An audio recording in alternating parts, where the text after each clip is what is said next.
guys, so today we're going to be liquid wrapping the wheels and some accent pieces. Like I said, I'm just showing you guys some of the things I'm going to be using today. Just a simple little gun. You can get these from dipyourcar.com, or you can get these from Home Depot as well. I do have a HVLP tip on the spray can.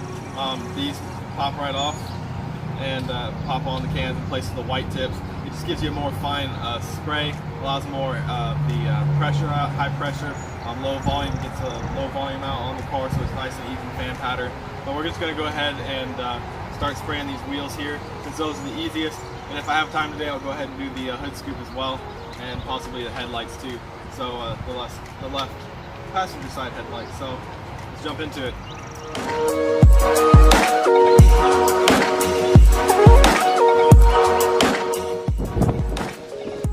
Oh, look at that sucker. And Derek is chasing a wasp.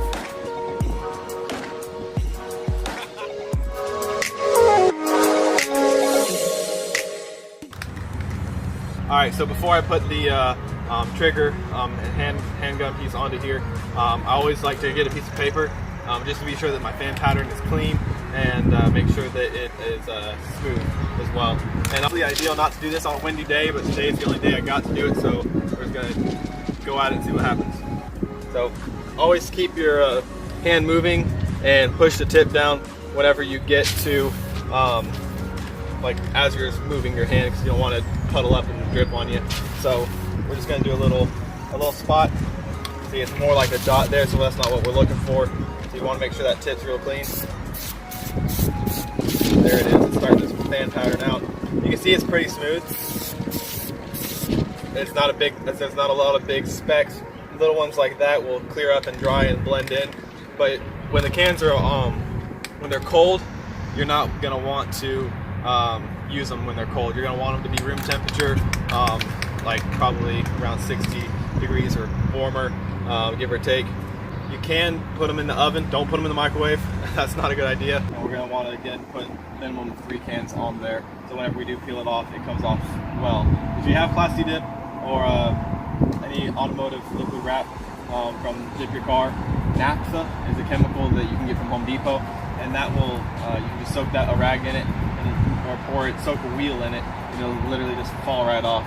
It eats it up without ruining the finish on the wheels and the paint, because it's not lacquer thinner or anything like that. It's a naphtha, which is a different chemical, which will remove Plasti Dip. So if you laid it on too thin, or you got a car that has it on there too thin, you don't like it, naphtha will take it right off. But if you apply it right, you won't have to ever use that. You'll just be able to peel it right off. So we'll go ahead and set you guys down and do a time lapse of me doing these wheels here, and you'll kind of be able to see me go back and forth.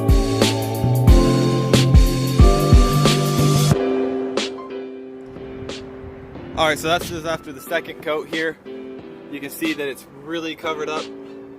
With the HVLP tip on the can like I have, you can really get it all covered up. The tires are getting, ooh, is it windy? Dang.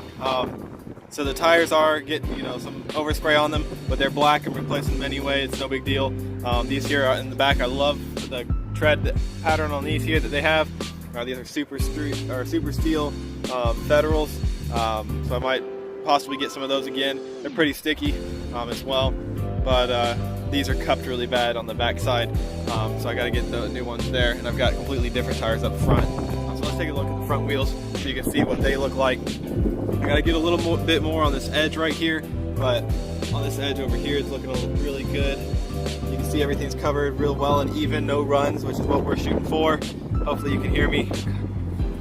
So I'm going to fast forward through this part. It's just going to be a lot of the same thing over and over on the wheels, and I think that's all I'm going to get to today, because the hood scoop and the headlights require a lot of paper and tape, and with the wind like this and overspray going everywhere, I'd have to end up taping up my entire car rather than just like the wheels are far enough away from paint where I don't have to worry about that. So we'll do that in another video, and let me know if you guys want to see that, and comment below what you think right now, and see what you're thinking of the progress here of the car. And I can't wait to do some more to it.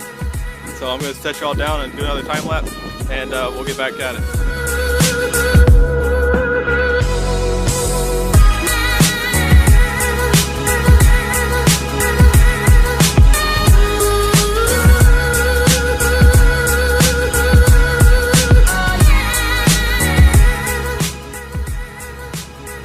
Alright, so I got about 2.5 coats or so on there. I do want to do another can on there for sure, but there you can see they're looking really good. That lip on the rear here is covered really well. So that's what you're looking for, that texture as well. The curb rash isn't as noticeable. It's all black, it's not darker color or anything, it's all the same color. Light does hit it a little different, so it is still visible, but got it looking good. Try to do it on a less windy day. It's less stressful, and overspray doesn't blow everywhere. Yeah, got it looking good.